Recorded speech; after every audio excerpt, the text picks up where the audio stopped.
السلام علیکم، ویز ضیافی آفیشیل میں آپ کو خوش آمدید کہتا ہوں۔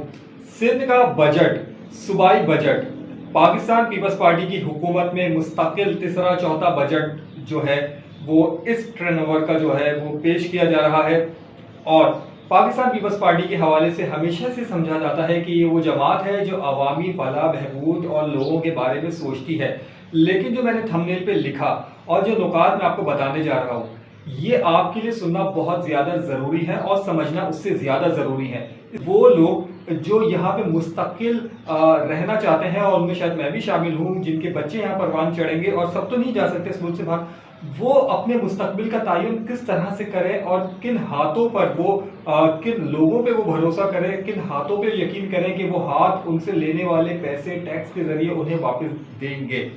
میں نے اپنے اسی چینل کے ایک یوٹیوب ویڈیو کے اندر بنگلہ دیش کے بجٹ کو ہائی لائٹ کیا تھا اور اس کو پیش کیا تھا، اور اس کے اندر یقیناً آپ کے پاس سننے کا وقت ہوگا نہیں، لیکن میں آپ کو اس کے چھوٹے سے محرکات بتا دوں کہ اس کے اندر ایجوکیشن اور ہیلتھ کو لے کے بنگالی قوم جتنی اپنے لوگوں کے ساتھ سیریس ہے اور جتنی ان کی حکومت سیریس ہے، انہوں نے جو کام کیے ہیں وہ قابل تحسین اگر آپ کے لیے نہیں ہے تو قابل دید ضرور ہے۔ وہ مطلب آپ ان کاموں کو دیکھیے، ہمارے یہاں ایجوکیشن اور ہیلتھ کو کس طرح سے نظر انداز کیا جا رہا ہے، اس کے لیے الحفیظ و علامات۔ دوسری بات، سرکاری ملازمین کے لیے بہت اچھی خبر آنے والی ہے۔ جب تک یہ ویڈیو اپلوڈ ہوگی یا یہ ویڈیو اپلوڈ ہونے سے کچھ دیر پہلے، یقیناً ویڈیو شام کو اپلوڈ ہوگی Saturday evening, budget Sindh assembly کے اندر پیش ہو چکا ہوگا۔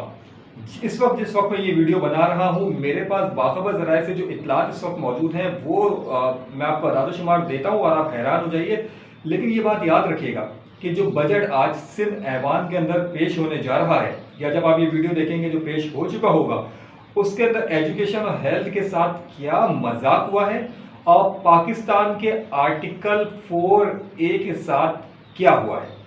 یہ بات میں ہمیشہ جس بھی پلیٹ فارم پہ ہوتا ہوں، چاہے وہ میری صحافتی زندگی ہو یا وہ میری کس پرسنل لائف ہو، جب بھی بجٹ آتا ہے میں ایک چیز کو ہائی لائٹ ضرور کرتا ہوں کہ بجٹ کے اندر پاکستان کے آئین کی کھلی خلاف ورزی ہوتی ہے، چاہے وہ کسی بھی صوبے کا بجٹ ہو یا وفاقی بجٹ ہو، کیونکہ جب سرکاری ملازمین کی تنخواہوں میں 10%، 20% یا 30%، آج جو 30% تک 35% تک اضافہ ہونے جا رہا ہے، یا کل جو وفاقی بجٹ کے اندر ہوا، تو یہ سیدھا سا آئین کے آرٹیکل 4 کی خلاف ورزی ہے۔ کیوں؟ کیسے؟ بتاتا ہوں۔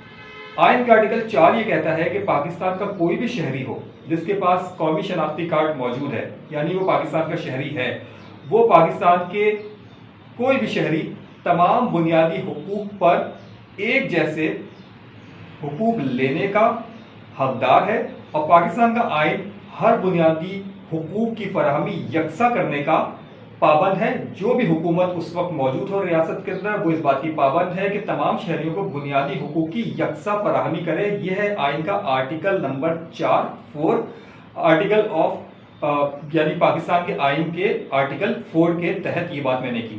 اب اگر سرکاری ملازمین کی تنخواہوں میں اضافہ ہوتا ہے تو پرائیویٹ سیکٹر کی تنخواہوں میں اضافے کے لیے حکومت پابند نہیں ہے کہ جو پرائیویٹ ملازمین ہیں ان کی تنخواہوں میں اضافہ کرے، لیکن حکومت آئین کے اس آرٹیکل کے تحت ہمیشہ اس بات کی پابند ضرور رہتی ہے کہ وہ پرائیویٹ آرگنائزیشنز کو اس بات کا پابند بنائے کہ وہ آیا ایئرلی بنیاد پر اپنے امپلائز کے لیے بھی وہ فیسلٹیز پرووائڈ کر دیں جو سرکاری حکومت گوشت ملازمین جن کی اکثریت اور سرکاری دنیا بھر میں سرکاری نوکری کے لیے لوگ جو ہے وہ بھاگتے ہیں وہاں سے، ہمارے یہاں سرکاری نوکری کے لیے لوگ لینے کے لیے بھاگتے ہیں، اس کی وجہ یہ کہ ان کو کام تو کرنا نہیں ہوتا وہاں پہ۔ تو یہ ہماری صورتحال ہے۔ آ جائیے بجٹ کی جانب اور دیکھ لیجیے کہ ایجوکیشن اور ہیلتھ کے ساتھ ہمارے یہاں کیا مذاق ہو رہا ہے۔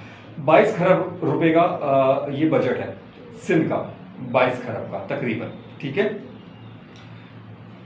صحت کے لیے اس 22 خرب کے بجٹ میں جو ہے وہ 44 ارب روپے مختص کیے گئے ہیں۔ جنا اسپتال، سول اسپتال، NICVD، مختلف شہری حکومت کے تحت کام کرنے والی OPDs، مختلف شہروں کے سول اسپتالوں کی بھرمار، پیرامیڈیکل اسٹاف، مفت ادویات، کوئی وبا آ جاتی ہے تو اس کی ویکسینیشن، میڈیکل ہیلتھ الاؤنس، یہ سب کچھ OPD میں جو تالے لگ جاتے ہیں ان کے مطالبات پورا کرنے کے لیے جو پیسہ ہے، جو غریب دیگر شہروں سے سرکاری اسپتالوں میں علاج کروانے کے لیے آ رہا ہے، دوا لینے کے لیے آ رہا ہے، ان سب کے لیے جتنا آپ کا اس وقت آپریشن تھیٹر سے لے کے ایمرجنسی تک اور ایمرجنسی سے لے کے کسی بھی او پی ڈی تک جتنے وارڈز اور جتنا آپ کا پورا صوبہ سندھ کا ہیلتھ کا بجٹ ہے وہ ہے 44 ارب روپے. ٹھیک ہے.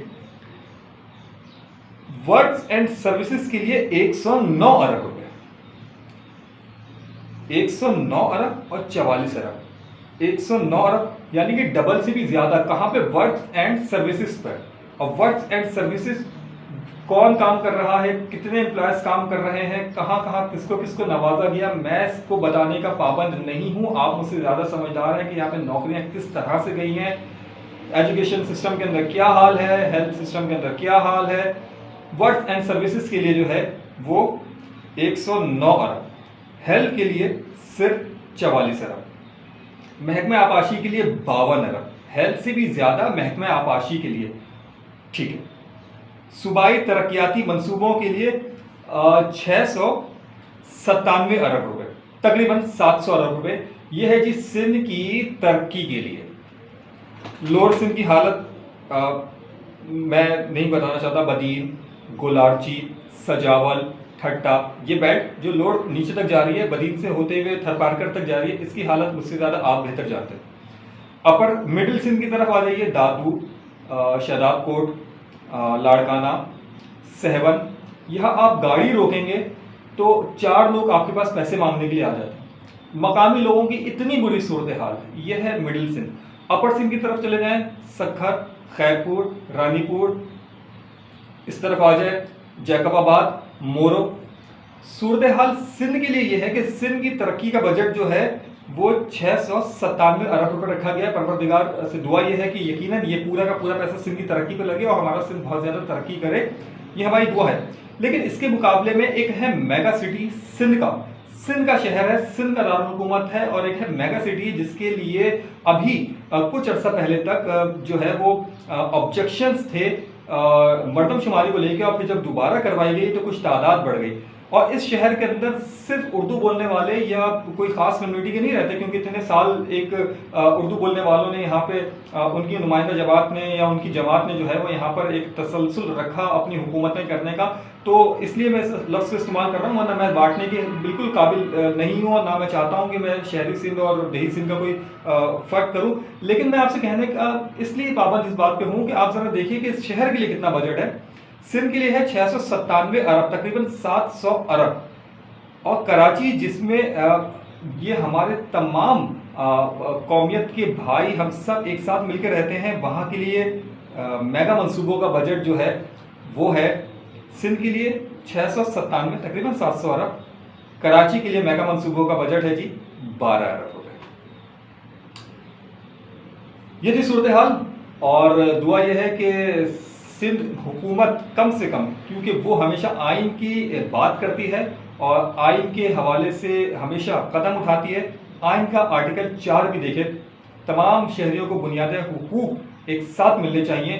اگر سرکاری ملازمین کی تنخواہوں میں اضافہ ہوتا ہے تو پرائیویٹ آرگنائزیشنز کے آنرز کو، کمپنیز کو، ملٹی نیشنل کمپنیز کو، آرگنائزیشنز کو اس بات کا پابند حکومت کر سکتی ہے کہ وہ بھی سالانہ بنیادوں پر اپنے امپلائز کی سیلری میں ایٹ لیسٹ اس کا 50% اضافہ کریں، جس سے حکومت اپنے لوگوں کے لیے اضافہ کرتی ہے. اگر 30% اضافہ ہے تو 15% سرکاری اداروں کو دیکھتے ہوئے پرائیویٹ آرگنائزیشنز کو بھی اضافہ کرنا چاہیے. ایک ہوتا ہے ڈنڈا، وہ ہوتا ہے حکومت کے ہاتھ میں، وہ چلے گا تو کام ہوگا. اپنا بہت زیادہ خیال رکھیے گا.